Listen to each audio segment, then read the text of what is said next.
বাগেরহাটের মোরেলগঞ্জে প্রায় ৯৬ বছরের ঐতিহ্যবাহী পশ্চিম বারৈখালী জামে মসজিদ সংস্কারের অভাবে জরাজীর্ণ হয়ে পড়েছে। দেয়ালে ফাটল, ছাদে ফুটো ও পলেস্তারা খসে পড়ায় ঝুঁকি নিয়ে নামাজ আদায় করছেন মুসল্লিরা। নেই পর্যাপ্ত অজু, টয়লেট ও স্যানিটেশন ব্যবস্থাও। বাগেরহাটের মোরেলগঞ্জ থেকে মোহাম্মদ ইখলাস শেখের পাঠানো তথ্যচিত্রে জানাবো বিস্তারিত। বাগেরহাটের মোরেলগঞ্জ উপজেলার বারৈখালী ইউনিয়নের ১ নম্বর ওয়ার্ডে অবস্থিত পশ্চিম বারৈখালী জামে মসজিদ। স্থানীয়দের দাবি, প্রায় ৯৬ বছর ধরে ধর্মীয় ও সামাজিক নানা কর্মকাণ্ডের সঙ্গে জড়িয়ে আছে মসজিদটি।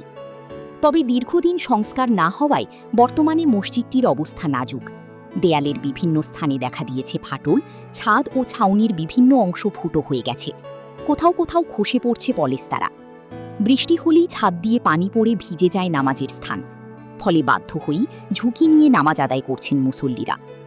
শুধু ভবনের সমস্যাই নয়, মসজিদে পর্যাপ্ত টয়লেট, অজু ও স্যানিটেশন ব্যবস্থাও নেই।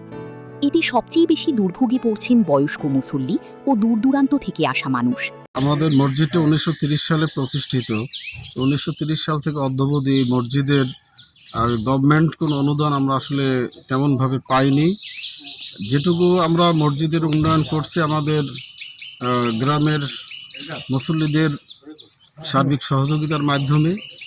বর্তমানে মসজিদের অবস্থা এতই করুণ যে বৃষ্টি পড়লে পানি পড়ে, মুসল্লিরা নামাজ পড়তে পারে না। আমি এই মসজিদের ইমাম এবং খতিব।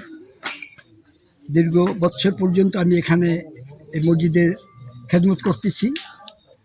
তবে মসজিদটা খুব জরাজীর্ণ। অতিরিক্ত বৃষ্টি হইলে বৃষ্টি না কমা পর্যন্ত নামাজ পড়া যায় না, কিন্তু কোনো সরকারিভাবে কোনো সাহায্য সহানুভূতি আমরা পাচ্ছি না।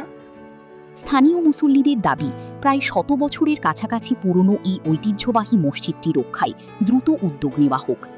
একই সঙ্গে মসজিদের ভবন সংস্কারের পাশাপাশি নিরাপদ অবকাঠামো, পর্যাপ্ত অজুর স্থান এবং স্বাস্থ্যসম্মত টয়লেট স্যানিটেশন ব্যবস্থা নিশ্চিত করার দাবি জানিয়েছেন তারা। স্থানীয়দের প্রত্যাশা, ঐতিহ্যবাহী এই মসজিদটি রক্ষায় সরকারি বেসরকারি সহযোগিতা দ্রুত এগিয়ে আসবে এবং মুসল্লিদের জন্য নিরাপদ ও স্বাস্থ্যসম্মত পরিবেশ নিশ্চিত হবে।